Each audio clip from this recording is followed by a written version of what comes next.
Okay, we're back with Gordon Hester, gordonhester.com. Let's talk about, we've discussed a number of different strategies here, people getting out of their own way. Are there some standard fundamentals that these small to mid-business owners can follow? Yeah, I think so. So I always kind of struggle with complexity, maybe like a lot of your audience, and as business got more complex, it got more confusing. So one of the things that I always remembered is there's organizing principles in everything. There's fundamentals in things.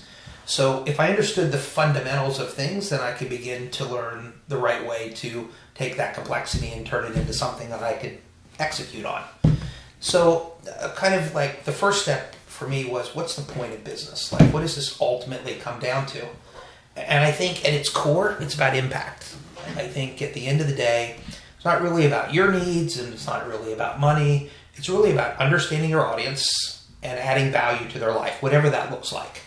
And what I found is to do that, the people that do it well really focus on two core things.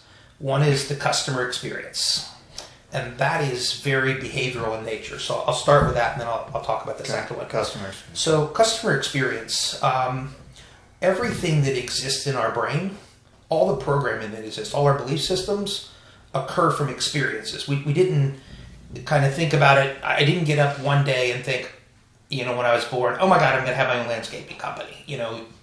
Over time, experiences happen, our brain focuses on something, and then we give it meaning. That's become our belief systems, and that's the programming of our brain.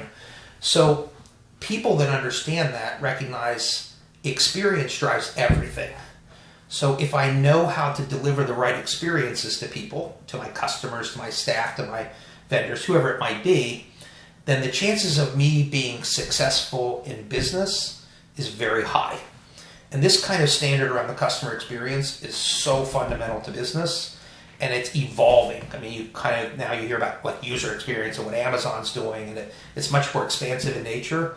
But the principle isn't. The principle is really simple. Mm-hmm. You better go the extra mile and deliver an experience for people. And if you want to master something in business that matters, master the customer experience. And the better you do that, the more successful you're going to be in business. And that goes beyond just the initial presentation. I mean, I think there's almost nothing more important. When you're in landscape lighting, there's very few things more important than catching that customer's attention and making yourself different than the quote-unquote competition. But the customer experience goes beyond that. It's not just getting that sale with a great presentation, but it's also what you do after that sale in order to get referrals, right? Yeah, it is. So I kind of, when I got heavy into understanding and the mastery of the experience game, the first thing I said, well, what does success look like? So if I'm going to try to master something, I need to know what the end result is. And for me, experiences are just about achieving 5 things. So a great experience is positive. So if we get into the drama game, if we start bringing negativity into relationships, into the business, the likelihood is it will punish us. There are times when that becomes part of it all, but ultimately you need to be a force for being positive in business. The second is meaningful. So the more we invest into the experience where people feel it, not just get it, it changes the way their brain deals with it. It magnifies the power of the experience. So meaning really matters. What we think something means, and ultimately the emotional component around. So I'll give you a perfect example of this. I recently talked to the director of the Disney Institute. So Disney has a program that does mentorship of businesses. I didn't know that at the time. And he said the secret sauce of Disney is the wow factor. And I'm like, I don't even know what the wow factor is, so why don't you expand upon that? He said, what we realized is at every moment in Disney, people are experiencing something. And we have to make sure that every one of those experiences is a 10 out of 10.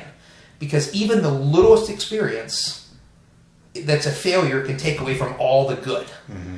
And that was what, out of all the things that they do, that was the secret sauce. And I think there's a lot of wisdom in that. That it's those cumulative experiences that define our brand, they're what differentiate us. There's nothing more important than differentiating yourself around an experience. So meaning matters. The third is it creates hope. So what do I mean by that? Hope is just your belief system about the future. So if I'm going to create hope, what I have to do is provide an experience where somebody goes, wow, I'm going to get that again and maybe even a higher level. So if I'm in the landscaping business and I'm doing some landscaping project and I go the extra mile and that person's like, wow, this was well beyond what I ever expected. And that's the key. Whatever the expectation is, you have to over-deliver. Mm-hmm. So over-deliver, under-promise is the mentality of it all. But when I do that, what people think is, wow, this is who they are, and this is what I'm going to get in the future. That's what I mean by hope. So our experiences create a belief that we're going to get more of that, and that's the relationship game, which is hugely important to business. Mm-hmm. I don't believe you can build a business without relationships. I don't believe you can just do it on acquisition and sort of sales. It has to be secondary sales. So hope is important, but hope, I heard Jim Carrey say this one time, hope is a beggar.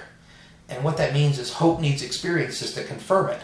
So if I do something amazing and you're like, oh my gosh, I'm going to get this again, and the next time I come back, I do this horribly shitty job, all of a sudden they're going to be like, well, I was wrong. And it changes their thinking. And that begins to change how they shape every aspect of their relationship with the brand and with the company. So you have to confirm hope. And then ultimately, what you want to do is magnify it. You want to go to a point where you do such a great job with experiences that people now look at you and they become the brand ambassadors. They're the ones out telling your story to everybody. I know when I find these companies, because when I talk to them, all their sales come from referrals and repeat business. And when you're talking about advertising, like, well, we don't do any advertising because our advertising is just to do a great job with our customers. I think that's a great mindset for business. So when you learn to master those 5 things, then what you realize is you can be successful in any business. I don't care what the business is. The level of success changes depending on a lot of other factors. But I think if you miss the experience game, you lose in all business. And then the other one is the cumulative effect of that. So we're going to go back to the Disney example. So it's the customer experience and the customer journey. So if we're going to build relationships, we have to continue to feed a process of setting expectations, over-delivering on those with the experiences we're giving with people, and to build the whole journey of our business around that. So when you master the customer experience and the customer journey, you master business. I don't care what business it is. And when you don't, you'll find that business will sort of punish you.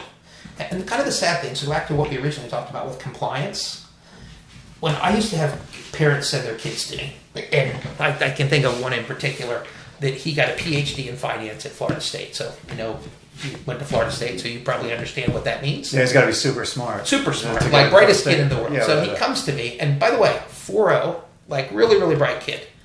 And he comes to me and says, I need some advice. Here's what I want to do. His mom told him I was sort of the business expert. So the first thing I asked him was, okay, so what matters the most in relationships? And we got talking about the customer experience and the customer journey in relationships. So I took something as simple as relationships and said, okay, if relationships matter, tell me how they work. If an experience matters, tell me how it works. And what I realized was, here's this brilliant kid, PhD from a good school, that had never even entertained those questions because school didn't teach him that. And those are the things that life teaches us. Those are the things that business teach us. And for your audience, the more they understand this and the more they master the execution of it, the more success they're going to have in their business. And that brings me to, I've got a question now that you just brought up. I'm going to get to that in the next topic. I want to talk about customer experience versus price. Okay. And how the cost of a project or how the price someone is charging relates to that customer experience. So we're going to talk about that in just a second. Excellent.